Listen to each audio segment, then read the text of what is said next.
Well, Pastor John Hagee is a New York Times best-selling author, and he's the founder and chairman of Christians United for Israel. He's also the senior pastor of Cornerstone Church in San Antonio. And he's joining us live from Texas for more. Thanks for joining us, Pastor Hagee. Really appreciate you being with us here on Faith Nation. We're delighted to be with you today. Pastor Hagee, what is the significance of what President Trump is doing as it relates to Jerusalem?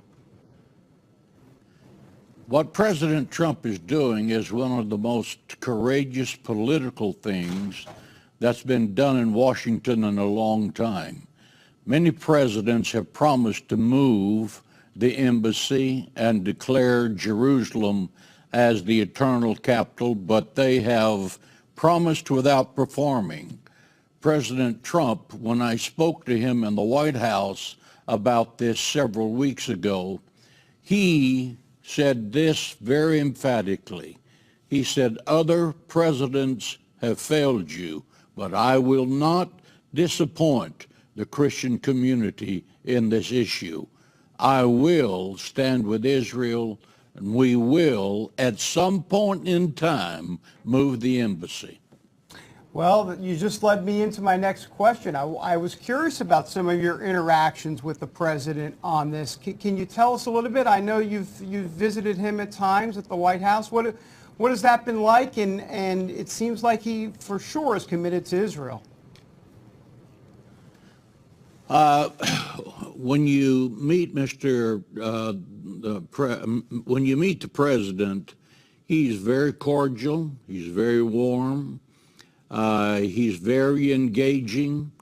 We were there for about 2 hours in an evening meal together, and we spoke about the geopolitical crisis of the Middle East.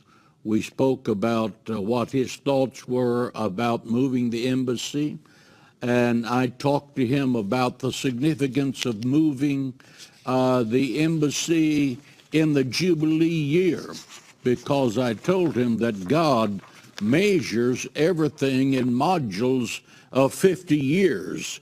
And I said, this is a principle that's carried out in Leviticus, the 25th chapter.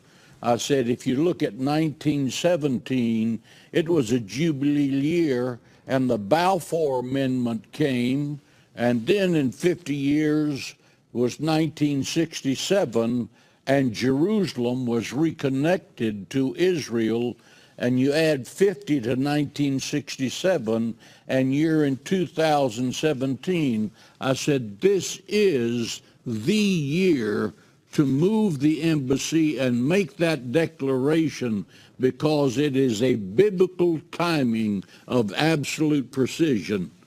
Thank God he's going to do exactly that.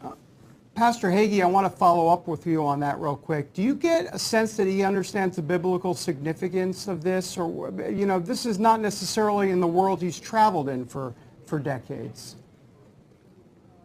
I think there's a biblical significance to everything that happens to Israel.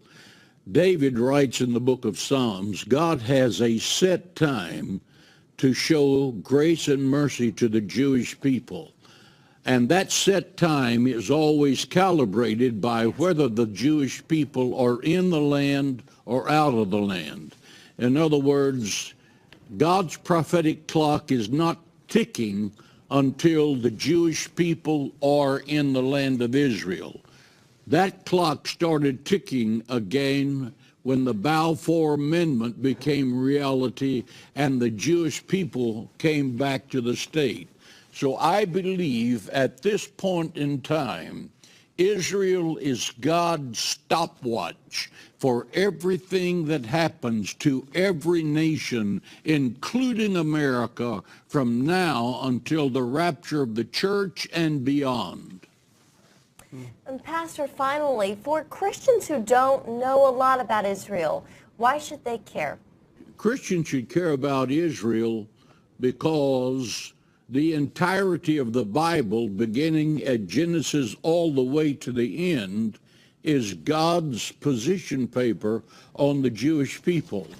The Bible says, in the beginning, God created the heavens and the earth. That means that God owned the earth. As the owner of the earth, after Adam and Eve failed in the garden and Noah's generation failed, God found a man by the name of Abraham, and he made a covenant with him, Abraham, Isaac, and Jacob, recorded in the book of Genesis, that he was going to give them a strip of real estate in the Middle East, and that piece of real estate would be theirs forever. Forever means today, tomorrow, and forever. It has nothing to do with what the Palestinians think, what the Russians think, what the UK has the opinion of. It belongs to the Jewish people. And Israel is the gateway to God's blessing in the Bible. Genesis 12, I will bless those who bless you. World history can be summed up in one sentence. The nations that blessed Israel were blessed of God, and the nations that cursed Israel were cursed of God.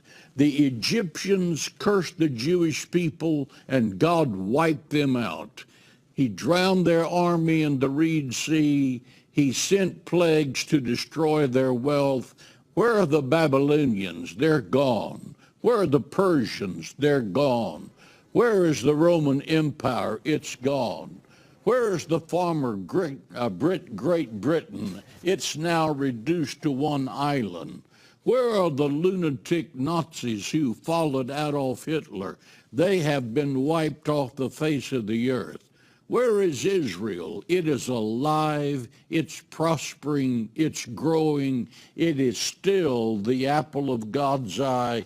The Bible says that God's eyes are on the city of Jerusalem every day and constantly. So God's timepiece, Israel, is clicking right on schedule. Well, Pastor John Hagee, I hope you can hear this because that's a drop the mic moment. We do appreciate that. Thank you so much for being, I can't tell you how much of a pleasure it is to talk to you.